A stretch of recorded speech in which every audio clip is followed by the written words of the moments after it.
Factor each polynomial completely. When you're factoring a polynomial completely, the first thing you want to look for is the greatest common factor, GCF. So if you look at each term, in the first one we have x cubed plus 2x squared minus 15x. You look at each term and you ask yourself, what does it have in common? Now, as far as the numbers or the coefficients are concerned, you've got a 1 in front of the x cubed, a 2 in front of the x squared, and then a negative 15 in front of the x. So the only number that divides into 1, 2, and negative 15 would be 1. So we're not going to take out a number, and then we go and we look at the variables, and if you notice, each term's got a variable. All the terms have at least one x, so I'm going to factor out an x. And remember, when you factor something out, you're really just dividing by the greatest common factor. And we can use our laws of exponents to actually carry out the division now. X cubed divided by x is x squared. 2x squared divided by x is positive 2x. And then negative 15x divided by x is negative 15. So you factor out the greatest common factor. The next step is you need to see what's left and see if you can do any more factoring. So we need to look to see if there's any additional factoring.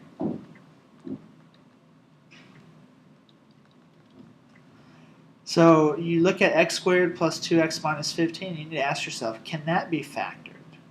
So if you can, it looks like it would be an a equals 1 type problem. So how do we factor when a is 1? Well, just remember we look for two numbers that can multiply to give us the c, but when we add together we get b.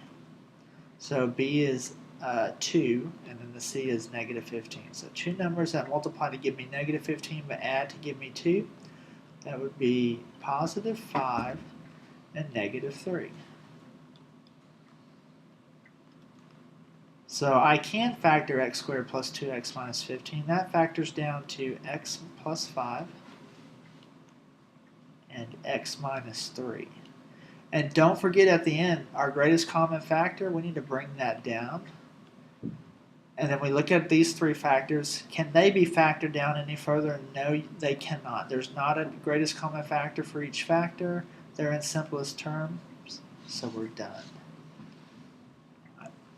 Let's try another one. We have 2y to the 5th minus 18y to the 3rd. So again, start out by looking for the greatest common factor. Look at the numbers first. I have a 2 and a negative 18. So what number divides into 2 and negative 18? Well, that would be 2. So I'm going to factor out a 2. And then if you look at the variables, each term has at least 3 y's. So we're going to take out y to the 3rd power. And when we factor that out, it gives us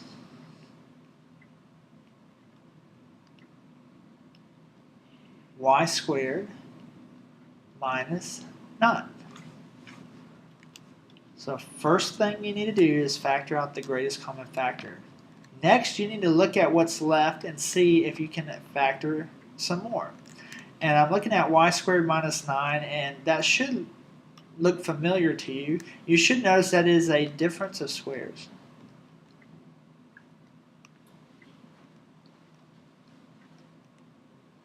Difference of squares. So you have the formula a squared minus b squared. That factors to a plus b, a minus b.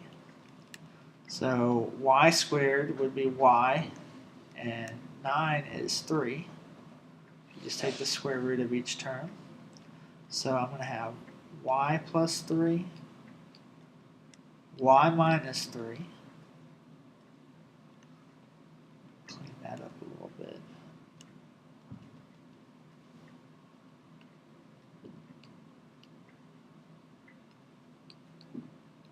And then don't forget to bring down that greatest common factor that you factored down at the beginning. So your final answer is 2y cubed times y plus 3 times y minus 3.